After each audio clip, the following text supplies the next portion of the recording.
Salut, c'est Clément. Dans cette vidéo, on va parler de comment devenir plus fort après le chaos. Comment devenir plus fort après une situation chaotique. Comment ressortir grandi.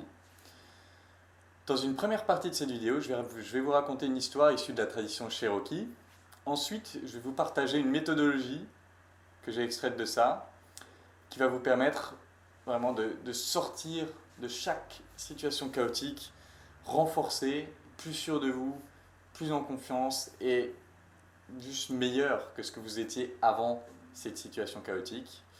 Et pour finir, je vais vous partager deux histoires de ma vie perso pour les utiliser comme exemple, pour les analyser et voir comment est-ce qu'on peut se servir de cette méthodologie pour bien rebondir. Et vous verrez aussi ce que j'ai fait à ce moment-là et qu'est-ce que je ferais ou pas différemment avec les outils que j'ai aujourd'hui. Alors d'abord, je vais vous lire l'histoire Cherokee que j'ai là, plutôt que d'essayer de m'en rappeler. Alors je vous lis la traduction française. Un vieil indien Cherokee racontait la vie à son petit enfant. Il lui dit « Je ressens un grand tourment. Dans mon âme se joue présentement une grande bataille. Deux loups se confrontent. Un des loups est méchant. Il est la peur, la colère, l'envie, la peine, les regrets, l'avidité, l'arrogance, l'apitoiement, la culpabilité, les ressentiments, l'infériorité, le mensonge, la compétition, l'orgueil. L'autre est bon. Il est la joie, la paix, l'amour, l'espoir, le partage, la générosité, la vérité, la compassion, la confiance. La même bataille se joue présentement en chacun d'entre nous. Silencieux, l'enfant réfléchit, puis dit « Grand-papa, lequel des loups va gagner la bataille ?» Et le vieux Cherokee répondit tout simplement « Celui que tu nourris ».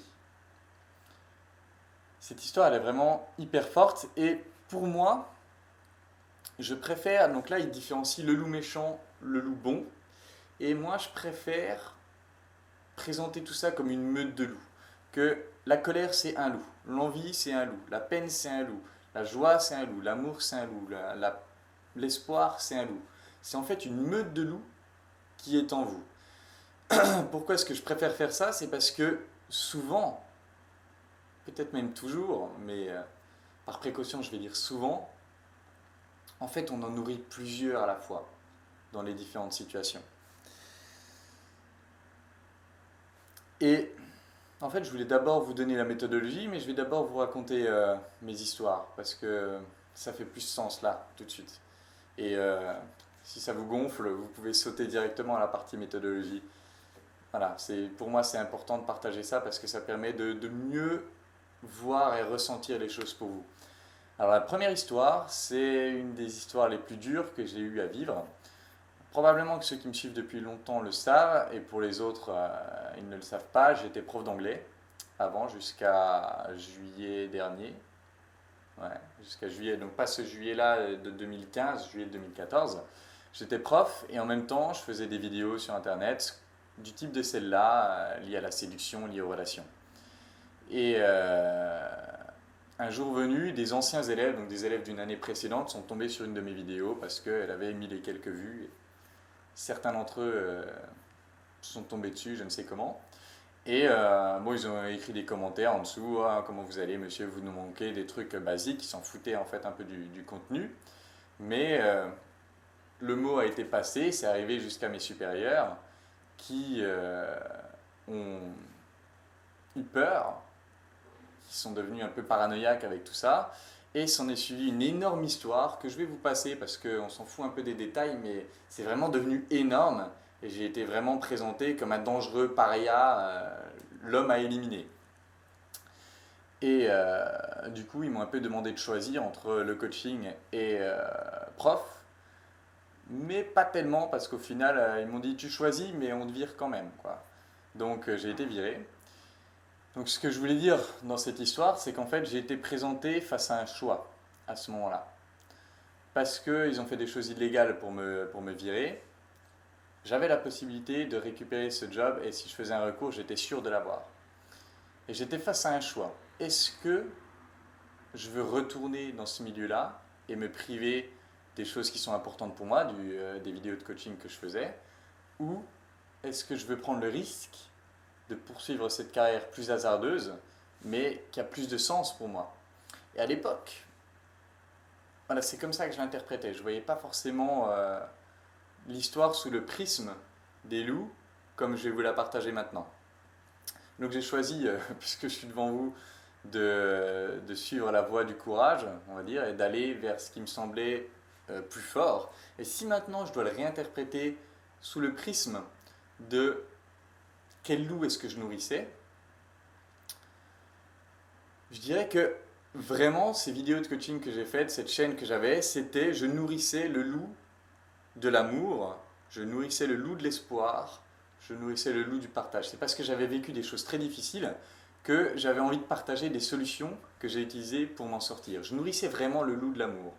Du coup, aujourd'hui, est-ce que je ferais la même chose? Probablement. Probablement que je faisais la même chose parce que même si le monde m'est tombé sur la gueule parce qu'ils ne l'ont pas vu comme ça, et que ça fait un scandale assez énorme, moi, je nourrissais le loup de l'amour. Moi, j'étais dans la bonne démarche. J'étais dans la démarche qui me correspond le plus. Et je nourrissais le loup que j'ai envie de nourrir. Du coup, si c'était à refaire, je le referais parce que je nourrissais un bon loup. Maintenant, c'est là que ça se complexifie. On ne nourrit probablement jamais qu'un seul loup. Et si on revient un peu en arrière, j'ai toujours su, quand j'ai commencé à faire ces vidéos, qu'un jour, je risquais d'être dans la merde, parce que c'est l'éducation nationale, qu'ils n'acceptaient rien de nouveau. Et j'ai toujours su qu'un jour, voilà, ça allait mal se passer. Et je pense que depuis le début, je savais que ce que je voulais vraiment faire, c'était du coaching. Sauf que je nourrissais le loup de la peur. La peur de, ouais, mais là, j'ai un salaire qui tombe sous les mois. Si je pars, est-ce que j'arriverai à gagner ma vie? Est-ce que j'arriverai à survivre? Est-ce que les gens vont s'intéresser à ce que j'ai à raconter, etc. Donc en fait, je nourrissais aussi le loup de la peur. Et je pense que c'est ça qui a amené à un chaos aussi grand.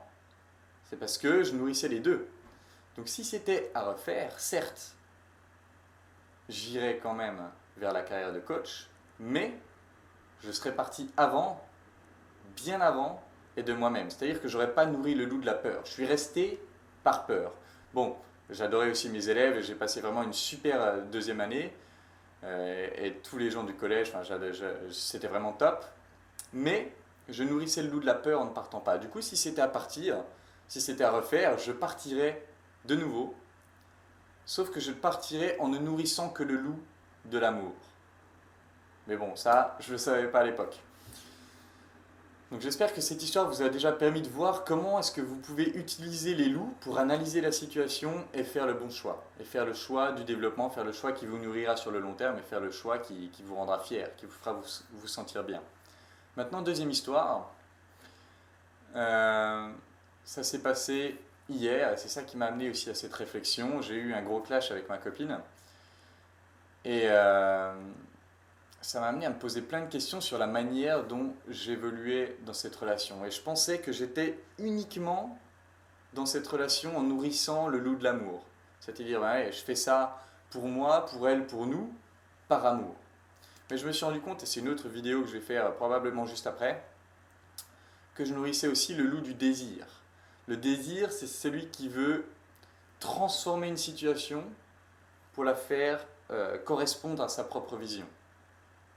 C'est celui qui veut modifier une personne pour la faire correspondre à sa propre vision. Et ce chaos qui a été généré hier soir m'a fait me rendre compte que non, contrairement à ce que j'aurais voulu penser, j'étais pas que dans l'amour, que j'étais aussi dans le désir, que je ne nourrissais pas que le loup amour, mais que je nourrissais aussi le loup désir. Et forcément, boum, ça a pété. Et du coup, maintenant que je comprends mieux cette situation avec l'aide de cette métaphore des loups, si c'était à refaire, depuis le début, je serais que dans l'amour. Et ça explose mon cerveau parce que ça implique de vraiment, vraiment travailler sur soi. Parce que on a les deux loups. Les deux loups, le bon et le mauvais. Et donc si on multiplie en meute de loups, on a tout ça en nous. Mais grâce à cette situation chaotique, j'ai compris une chose clé sur la manière dont j'évoluais dans les relations. Du coup, Je vais essayer de mettre ça en place dans ma relation, de rendre cette relation-là meilleure, mais dans tous les cas, j'ai appris quelque chose de clé qui rendra toutes mes relations meilleures. Que ce soit relation de couple, mais aussi relation d'amitié, aussi relation de famille. Et cette petite leçon que j'en ai tirée, c'est ça qui rend ce chaos génial. Et j'ai reçu un message de ma copine qui me dit: je suis désolé pour mon comportement d'hier, mais je lui ai répondu: non, sois pas désolé, parce que c'est grâce à ce chaos que j'ai pris un level là, entre hier et aujourd'hui. Et c'est aussi rapide. Si vous avez une situation chaotique, que vous arrivez à trouver les leçons, boum, c'est d'un coup quoi. D'un coup vous prenez un niveau. C'est aussi rapide et aussi puissant. Du coup, je lui ai dit: non, t'excuses pas. Déjà, t'avais raison sur plein de points. Et en plus, c'est une énorme opportunité pour moi de grandir. Alors, est-ce que c'est dur? Oui. Mais, boum, j'ai pris un nouveau niveau grâce à ça. Du coup, je voudrais maintenant vous donner une méthodologie. Donc, vous l'avez déjà en fait, si vous regardez comment j'ai parlé de ces exemples. Mais je vais vraiment vous donner une méthodologie applicable pour que ce soit plus simple pour vous. Vous ayez juste à vous dire: ok, j'ai compris l'histoire, maintenant je fais tac, tac, tac, je respecte les étapes. Et j'ai ma petite feuille, hein, parce que je viens de le faire ce matin, c'est pas encore très clair. Première étape, bien comprendre les différents loups. Bien comprendre les différents loups qu'on a en nous, avoir ça à l'esprit devant les yeux. Vous pouvez les noter, vous pouvez prendre l'histoire, la trouver facilement, vous tapez l'histoire des deux loups sur internet, vous trouverez tout ça. Bien avoir ça devant les yeux. Deuxième étape, vous demandez: quel loup, au singulier, est-ce que je nourris? Ou est-ce que j'ai nourri dans cette situation? Troisième étape, quel loup au pluriel j'ai nourri? C'est-à-dire qu'allez chercher plus loin que le premier truc que vous voyez. Où est-ce qu'il n'y avait pas plusieurs loups que je nourrissais? Et à partir de ça, quatrième étape, c'est d'aller chercher la leçon ou les leçons dans cette situation. D'aller chercher la leçon positive qui va vous permettre d'évoluer de telle sorte que vous ne refaites pas la même erreur derrière. Et si vous faites ça, vous allez voir comme moi aujourd'hui, bim, un level d'un coup, vers la meilleure version de vous-même. Première étape, avoir les différents loups à l'esprit. Deuxième étape, vous posez la question de quel loup au singulier je nourris, donc quel est le principal. Troisième étape, vous posez la question de quel loup au pluriel je nourris. Est-ce qu'il n'y en a pas d'autres qui ont fait que cette situation est arrivée là où elle est arrivée? Quatrième étape, quelles leçons est-ce que je peux en tirer? Et donc sous-entendu, quelles actions est-ce que je peux mettre en place pour appliquer ça à mon être de telle sorte que voilà, ça ne se reproduise plus. Et ça, c'est dans l'idéal. Évidemment que vous risquez de vous foirer une fois ou deux, mais si vous avez plusieurs fois la même leçon, comme le père de ma copine a dit brillamment hier, si vous vous trompez une fois, c'est une erreur. Si vous vous trompez deux fois, c'est un choix. Bon, idéalement, on va éviter de se tromper une deuxième fois. Vous essayez d'appliquer la leçon et vous n'êtes pas invincible. Moi aussi, des fois, je fais des erreurs plusieurs fois. Ben voilà. Mais l'important, c'est d'être toujours dans cette démarche de développement. Donc voilà, j'espère que cette vidéo vous aura aidé. En tout cas, moi, de la faire, ça m'a beaucoup aidé. De mettre ces idées sur papier, ça m'a beaucoup aidé. Et je vous invite à mettre les idées que vous avez trouvées,